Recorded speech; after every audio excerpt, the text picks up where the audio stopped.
All right, this is the Clayton County Magistrate Court preliminary hearing calendar, February 2023. Let's see, first case that we have, State of Georgia versus Tariq Abdul Sabur. Judge, that'll be a consent bond this morning. Good morning, Judge. Attorney Rendell on behalf of Mr. Abdur. That will be a consent bond this morning, as Ms. Freeman stated. I have sent her the paperwork, I guess 5 minutes ago. Okay, thank you. Thank you, Judge. That concludes my business. May I be excused? Yes.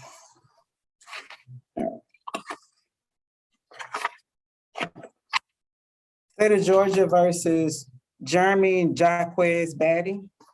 State's ready. Good morning, Your Honor. That defendant is represented by Stanley Schoolcraft. Okay, what's the announcement? Oh, the state's ready. I don't know if. No, I didn't hear. I just heard that he was represented by Schoolcraft, but I didn't hear the announcement. Right. Well, the state's ready, but as far as with Schoolcraft, Judge, I don't know. I know Attorney Schoolcraft has had conflicts filed the past week or so. I haven't gotten anything for this week, so I'm not sure if there's a conflict or not. Okay.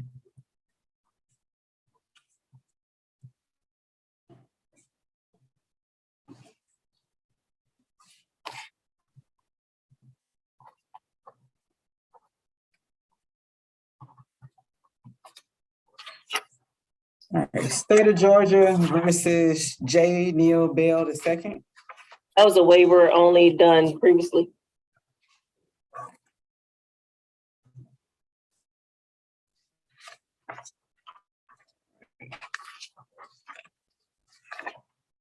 State of Georgia versus Joel Lee Gilliam. State's ready. Judge, I have on my calendar Taquarius Bell. Do you have that one? Let me see.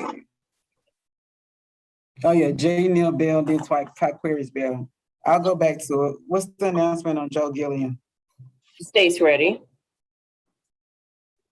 And Mr. Gilliam is represented by Chris Tolles.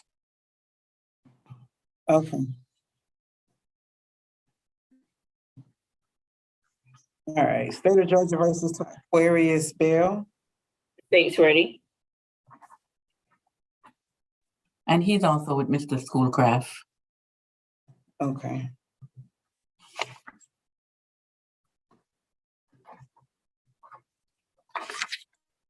State of Georgia versus Gantry Habersham.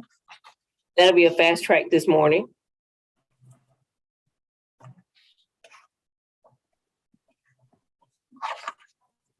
State of Georgia versus Kerry Adonis Hawk. The state's ready. That'll be a hearing this morning, Judge. State of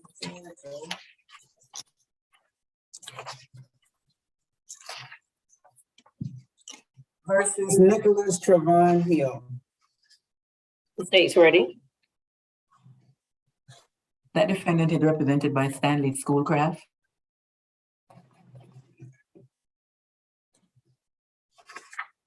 State of Georgia versus Timothy Hurley. State's ready. Good morning, Judge. Roberta Robinson for the defendant. We're ready.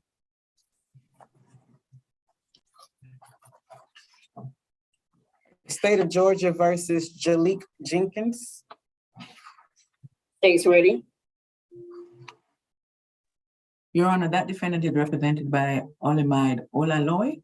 The last name is Olaloye.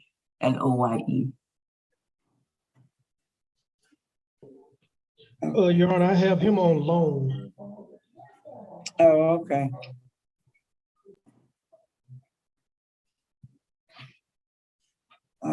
Do you know how long he's going to be on loan for? No, it doesn't state on my paper. Just says he's on loan. Okay. Well, Judge, we would ask that it be rescheduled for 2 weeks out, and then hopefully he'll be back. You have that date yet, Rachel? We can do March 6th. That's fine, Judge. All right.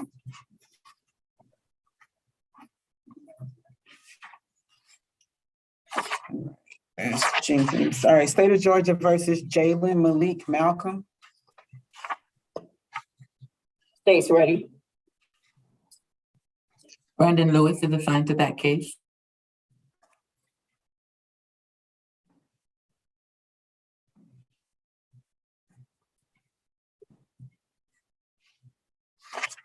All right, State of Georgia versus Christian Martinez. The state's ready. It's Attorney Nicole Jones's case, Your Honor. I'd like to speak to him, please. Okay.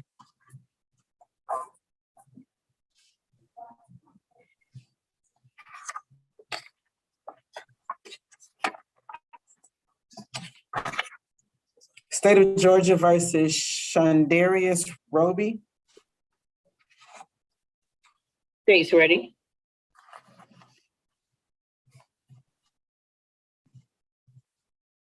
Brandon Lewis is assigned to that case. Is he expected to be here today? Judge, I haven't heard anything from Attorney Lewis. I'm not sure if he was aware of the cases that he had this morning. Okay. State of Georgia versus Srila Sri Perset. State's ready. And Brandon Lewis is also assigned to that case. All right. State of Georgia versus Jaquante Tucker.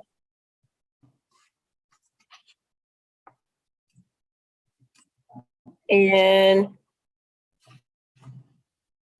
that was a waiver only done previously with Attorney Brandon Lewis. All right. State of Georgia versus Andre Turner. State's ready. Your Honor, I'm seeing a Renee Roberts assigned to that case. Renee Roberts. Renee Roberts. All right.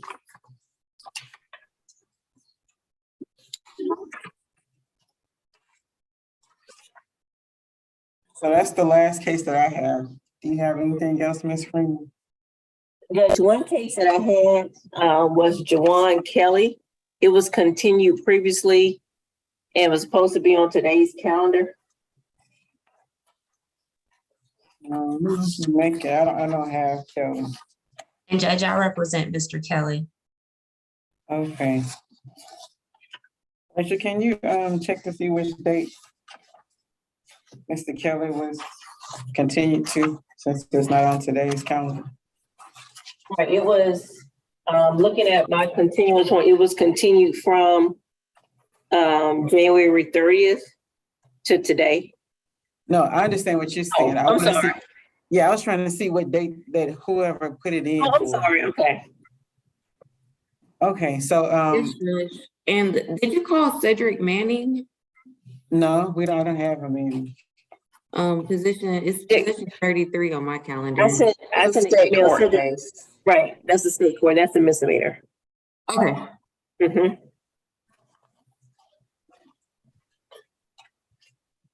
I'm missing the 33. That's why it's literally blank. It goes from 32 to 34. That's weird. Okay. All right, so I'm gonna do the breakout room so that Ms. Jones can speak to her client at the jail, and then once we do that, we'll get started with the position 16 and then 27. Judge, what cases are those? Just because my calendar may be different from yours. Oh, I'm sorry. The two that announced already. Hawk, Two of them. Yeah, hold on, I'll tell you. Okay. 16 was, Hawk, and then 27 was I Hurley. think Hurley. Yeah. Okay. Judge, may I have a moment to speak with Mr. Hurley briefly prior to the hearing? Okay, so I'll put you and Ms. Jones in the breakout room with the jail. And then we'll start working on Mr. Toles, Mr. Lewis, to see what's their status. All right, thank you. Thank you.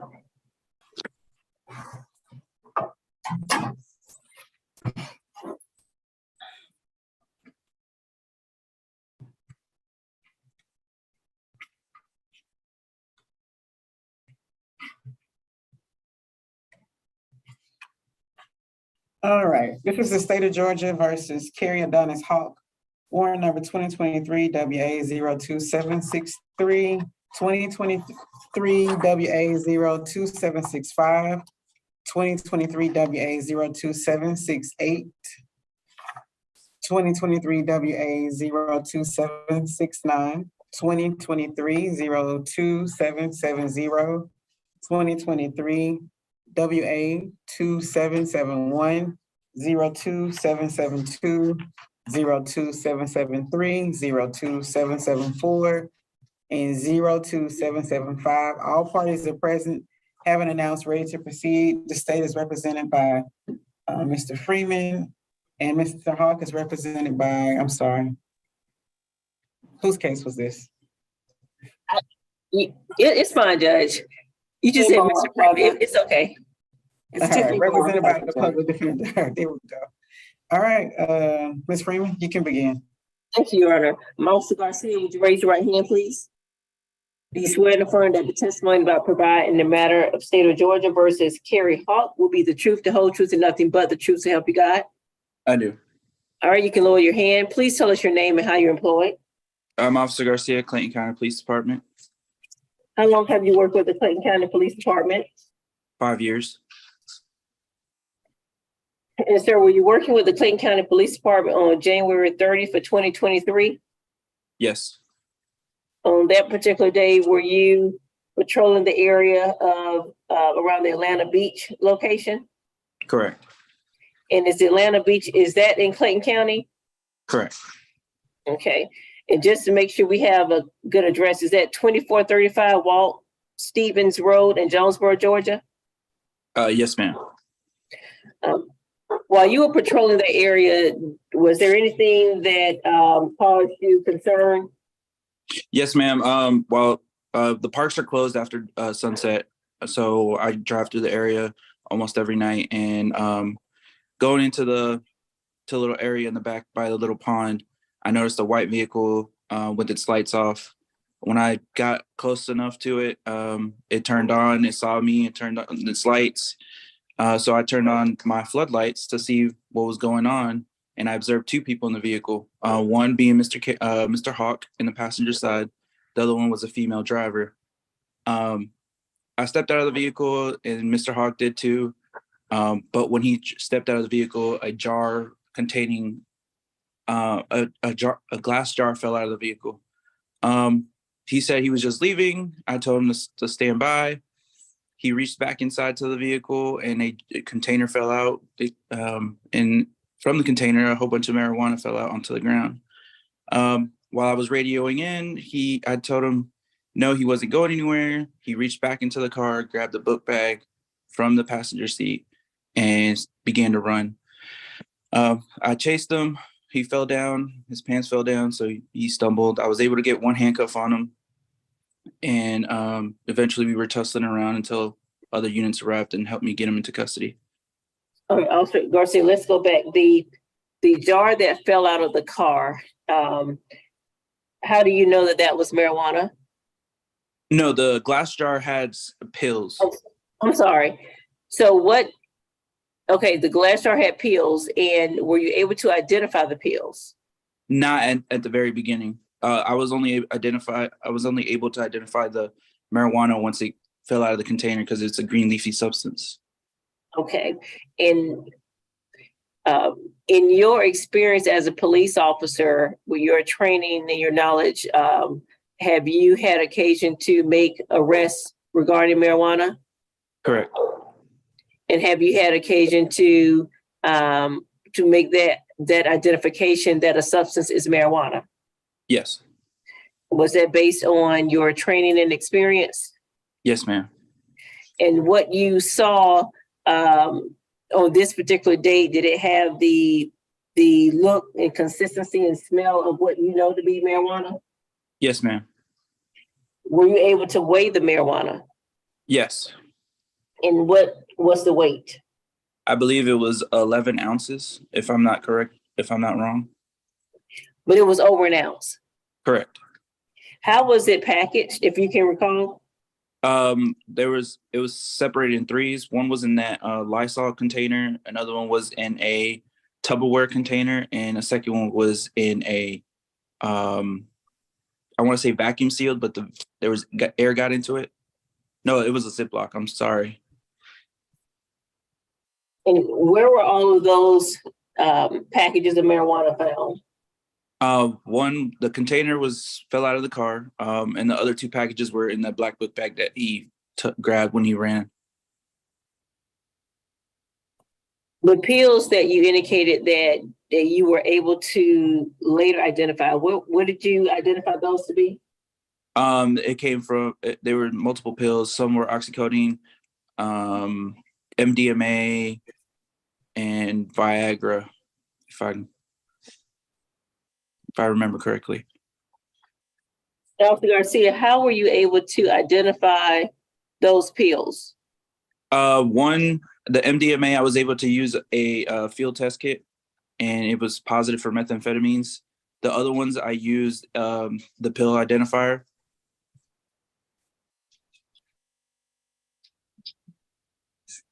So just so I'm clear, what pills were in that jar?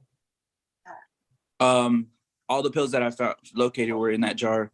Oxycodone, MDMA, the Xanax, they were all mixed in together. Okay. I'm sorry, just somebody named Rosa Quintana just logged on, and there's some background noise coming from her. Yes, I'm trying to figure out how to. I'm not sure who that is, Judge. That's good. I'm here for Roby. Kadarius Roby. Three. Are you an Shandaria. attorney? No, Are you the officer? Officer. Okay. Okay, I need you to place yourself on mute. Thank you. Apologize for that, Your Honor. Mr. Garcia, when you eventually caught up to Mr. Hawk, did he still have his backpack? Yes, he dropped it when he fell. Because he was still carrying it when he stumbled, and I was able to find it when he fell down. And were you eventually able to search the backpack? Yes. In the backpack, I also located shrooms.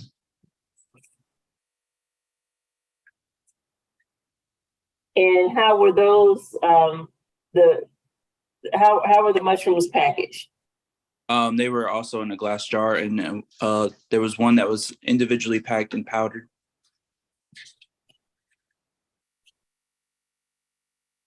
Were you able to weigh that? Yes, but I can't remember. I would have to look at my report to see how much it weighed. Was there anything else in the jar with the mushrooms? No. The shrooms were packaged individually. What else was located in the backpack?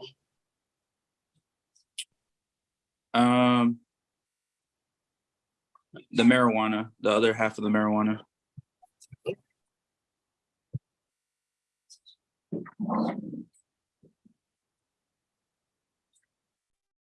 And based on how the items were packaged, Officer Garcia, did that indicate anything to you?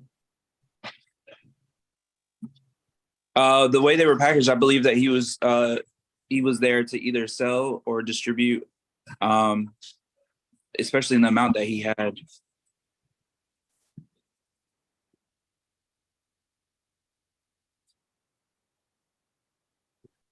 Also, you also listed possession of drug-related objects as one of the charges. Can you tell us what was your foundation for that? Yes, I forgot about that. So there were two pipes that are usually two glass pipes that are usually used for narcotics that was found in the backpack. And is that based on your training and experience? Yes.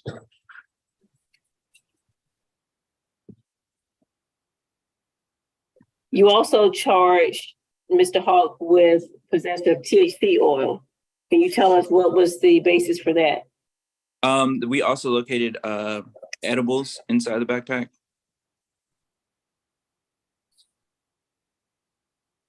They were packaged in a bag of Nerds candy. Also, when you say edibles, just so we're clear, because we're recording, can you describe what you mean by edibles? Edibles is it's THC oil infused candy or food.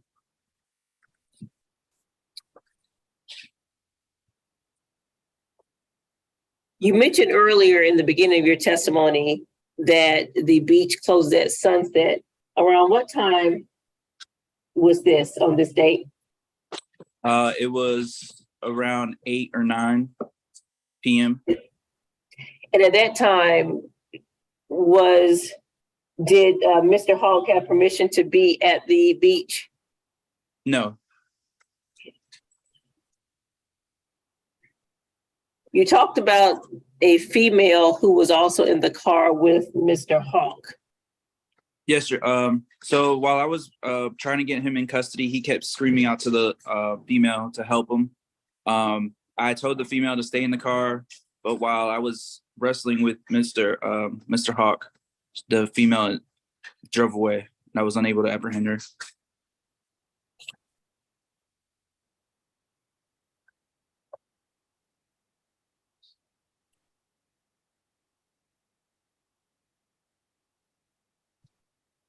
All of the controlled substances that you found on this particular day, were all of these in the backpack with Mr. Hogg or fell out when the car opened the door? Yes, he had possession of all the narcotics. Did Mr. Hogg make any statements about the narcotics found? Once I had him in custody, he was saying that I had the wrong person, that the narcotics didn't belong to him, that I got the wrong person. It was the female that I should have apprehended. He also alleged that he worked for the park, for the Atlanta Beach. An employee from the park showed up and advised that he didn't work and he was known to sell drugs at the park. Did all of this happen in Clayton County? Yes. Thank you. I have no further questions. Ms. Pleasant? Thank you, Judge. Officer Garcia, were you able to identify the female driver? No, ma'am. I was too busy trying to get him into custody after he fled. After I told him.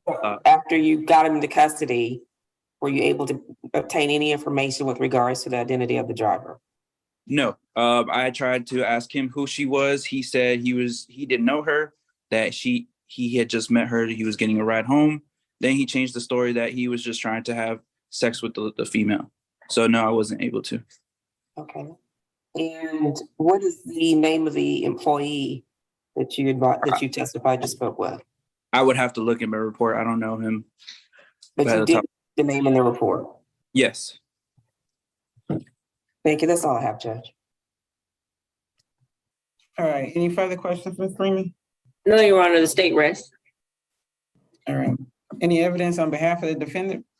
No, Your Honor, the defense will rest and submit on the testimony. All right. Thank you, Judge. May Officer Garcia be excused? Yes. Thank you, officer. Thank All right, you. I find sufficient probable cause to bind the case over to Superior Court. Thank you, Judge.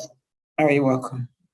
And if I could just have a couple of minutes and I'll be ready for the hearing on, I think it was Hurley Yes, with Hurley. Attorney Robertson. I just need a couple of minutes.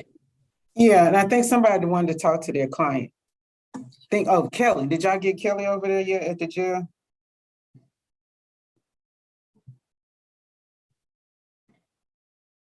We're done with Mr. Hawk. Your Honor, I believe that the Public Defender's Office has concluded its business with the court for the day. May we be excused? Yeah, if you don't have any more, anything else, yes. You seemed a little reluctant, like, I I don't know. know, because Like you stay I hate to on. let you go and there was something come up. Attorney Jones, you resolved both your cases, correct? Yes, they are. Okay, so that's it, Judge. Thank you. Okay, all right. Have a good day. Thank you. You too. You too.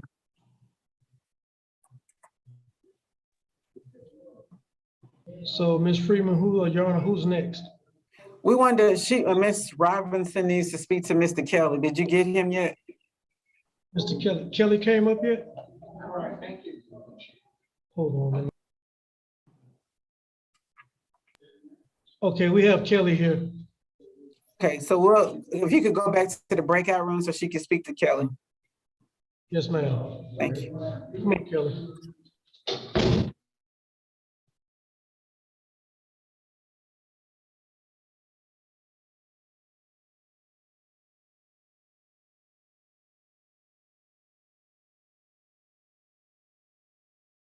Before we start the hearing on Hurley, by any chance, have you all heard anything from Attorney Schoolcraft? Because he represents one of the co-defendants with Hurley. He represents Jeremy. Yeah, I did. He has actually a conflict filed. So Okay. the suggested date was March the 8th because the 6th calendar is already getting full. Okay, so he represents Jeremy Batty, Okay. who's a co-defendant with Mr. Hurley. And that's what I was wondering with him. This is the first time that Hurley has been on the calendar, but I can go ahead and do it. I mean, Miss Attorney Robinson is here. My witness is here. I can go ahead and do the hearing if she wants. Okay, Ms. Robinson? Yes, ma'am, that's fine. Thank you. So you want to go ahead and go do the hearing now, is that correct? Yeah, yes, please. All right, so Hurley will be next. Let me get. Deputy Brock, you can turn on your camera and unmute yourself.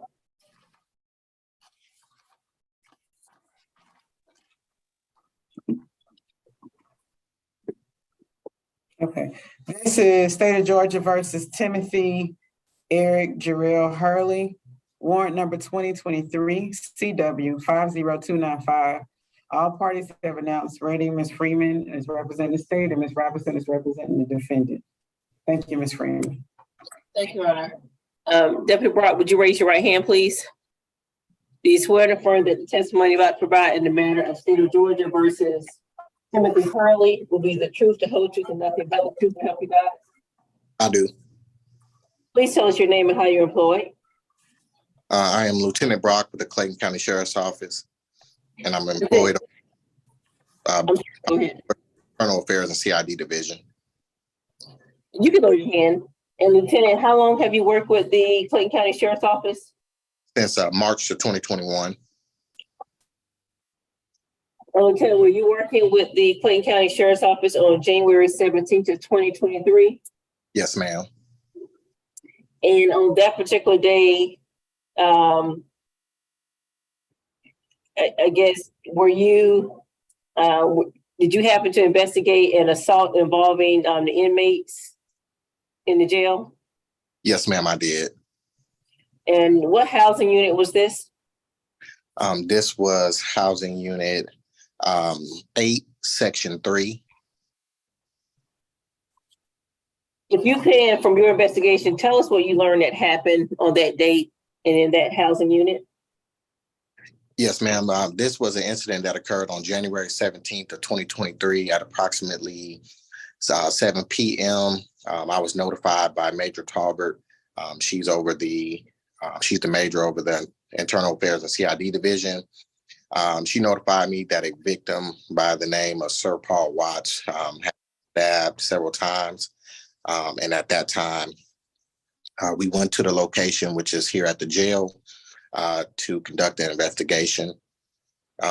During the course of the investigation, Timothy Hurley immediately became a suspect within that investigation.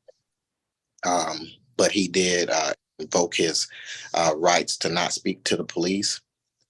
At the time, during the interview with Mr. Hurley, we observed blood on his clothing, on his jailhouse jumpsuit that we issue out to inmates when they come to the jail. So we obtained his clothing for evidence.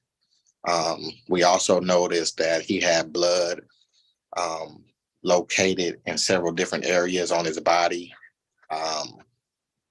It being his foot, his leg, all kinds of things of that nature.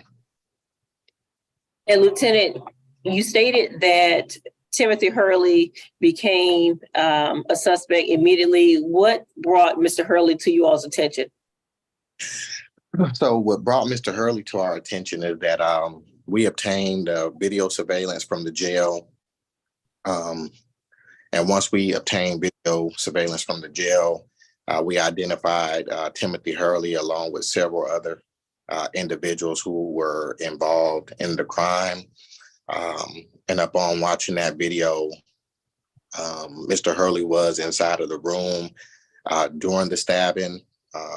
Him and other suspects stayed in that room until the stabbing was complete.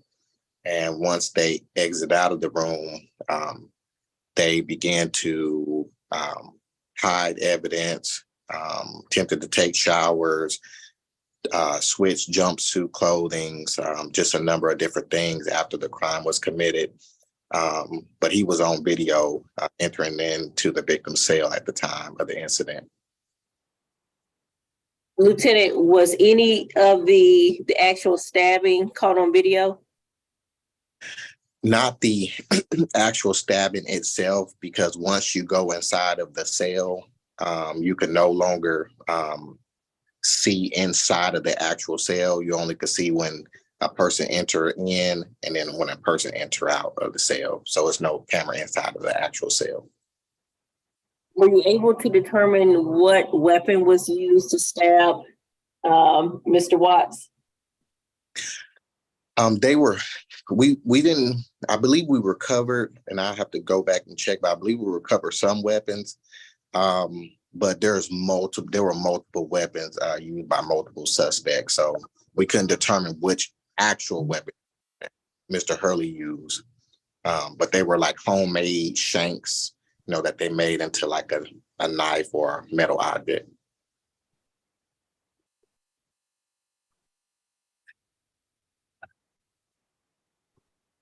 One of the charges regarding Mr. Hurley was tampering with evidence. Can you tell us specifically what you recall Mr. Hurley did regarding that charge? They were Mr. Hurley and several other inmates. They began to clean up the crime scene at the time. They started to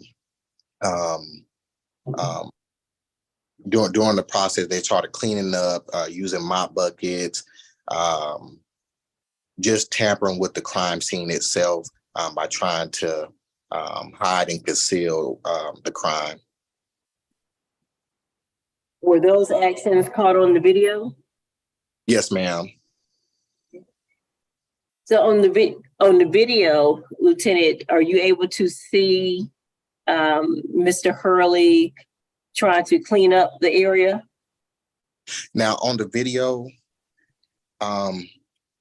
we couldn't see the inside of the cell, so we didn't see the cleanup from the inside.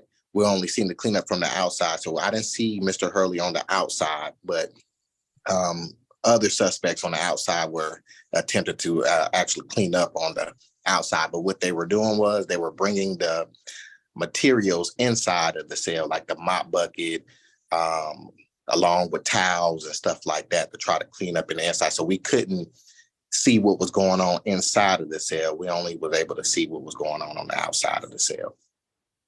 Did the video capture Mr. Hurley bringing in any of the cleaning supplies? No, it just caught other suspects bringing the supplies inside of the room while the other suspects were inside of the room.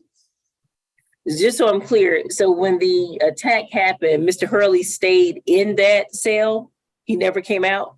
Yes, ma'am. All suspects came out of the cell after the stabbing and the cleanup process was over. Then that's when they all exited out.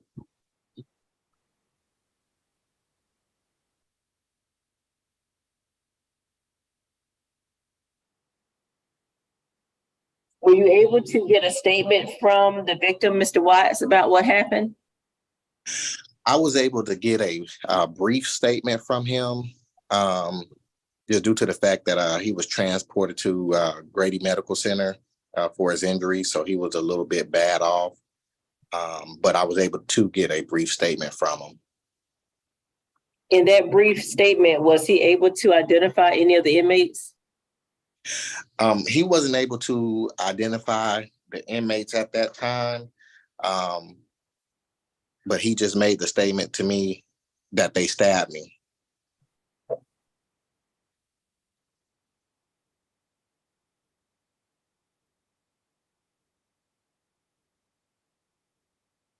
After the attack happened, did you have an opportunity to search Mr. Hurley to see if he had any weapons on him? Yes, ma'am. We was able to, once the interview occurred, we was able to search them. He didn't have any weapons on his persons. I still have to check. I believe correctional officers recovered several pieces of items like clothing and things that they were trying to destroy and get rid of. But at the time during the interview, he didn't have any items on his person. He just had the bloody clothes on, and then blood that was up underneath his clothing that was on his body.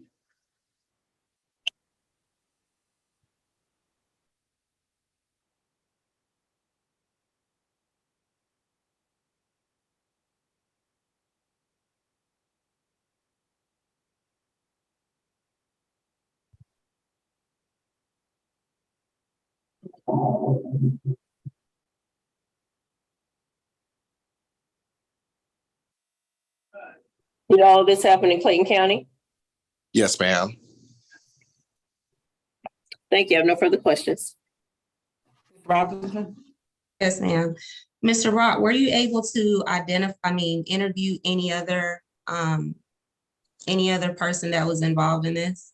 Yes, ma'am. Okay. So were you able to interview some of the other co-defendants? Yes, ma'am. All right. And did they make any statements in regards to what happened? Some did and some didn't.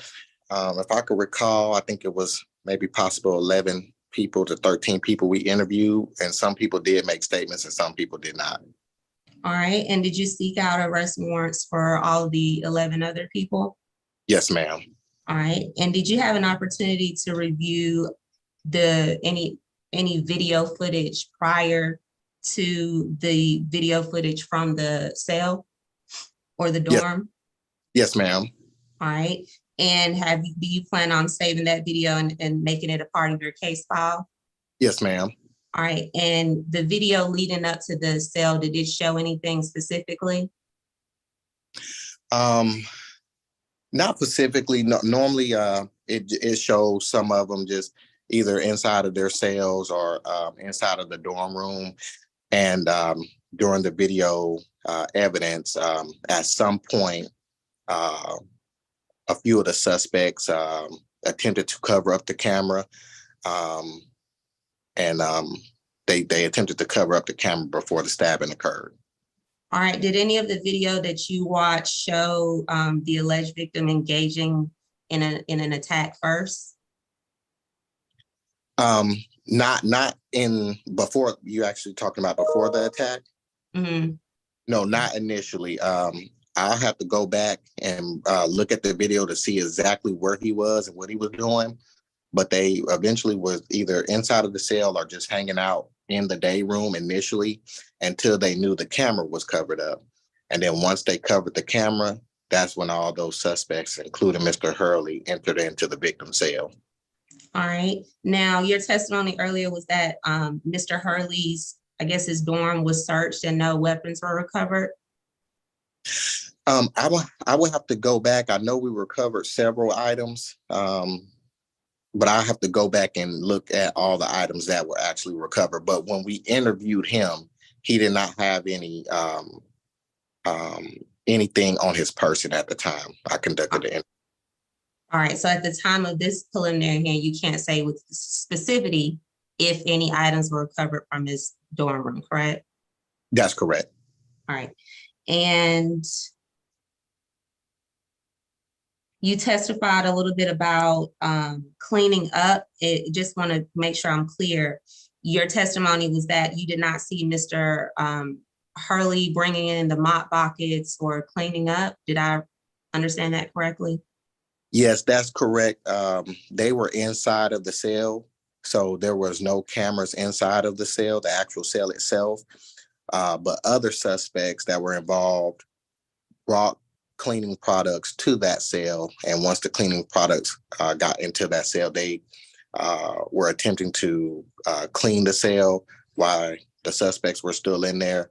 And then at some point where they felt like the cleaning and the tampering of evidence was complete, they all exited out of the cell. Okay. So for now, you can't say or confirm whether or not Mr. Hurley was in fact cleaning up, right? Can't say with certainty. No cameras in the cell. All right. So what is the evidence that he was tampering with? When they were all inside of the cell, once the correctional officers got there and once we were able to arrive, the cell was in the process of being cleaned. All the other suspects who brought the cleaning supplies and towels and stuff to the cell, they took them inside that cell. But inside of that cell, we can't see because there's no cameras actually inside of there. But a cleanup process with all of those suspects being inside of that room took place. Did any of the people that you interviewed make statements that Mr. Hurley was cleaning up? No, not to my knowledge. All right, that's all I have, Your Honor. None of I'm them sorry. Go ahead, Mr. Rock. I'm sorry. No other inmate to my knowledge. They never really implicated each other, but all of them took part from what I saw in the video. But even some inmates claimed that they were asleep and that they didn't know what I was talking about. But during the video, we watched them all go inside of that cell. Thank you. No further questions, Your Honor. The state rests. Okay, all right. Any evidence, Ms. Robinson? No, ma'am. All right, the court found sufficient probable cause. This case is bound over to Superior Court for further prosecution. Thank you, Judge. All right. Rock, just hold tight. I'm not sure if I think I have you on Gillum, so just hold tight. Okay. Thank you. You're welcome. And that's Mr. Toll's case, right? Right, and I know Kelly is a co-defendant, and that's Attorney Robinson has Kelly. But what I wanted to ask the court, one of the cases that's on Judge Taquarius bail, that's with Attorney Schoolcraft. I just wanted to make sure that was going to be continued to March 8th before I excuse Deputy Roberts. Yes, so that case, bail is March 8th. All the Schoolcraft's cases are March 8th. Okay. Olay, the old number 30, the attorney who was Olay. Yes. That case is also going to be on the 8th. Okay. That is Jenkins. Yes. And then Mr. Lewis's cases will also be on the 8th. Okay. And that is, let's see, Jalen Malcolm will be on the 8th. And then the next one is Shandarius Roby. Okay. Yeah. And then Shreet Sharat. Right. So those are all be on the 8th. Okay. So Deputy Roberts, you're excused. Let's see, Deputy Hunter, you're excused. And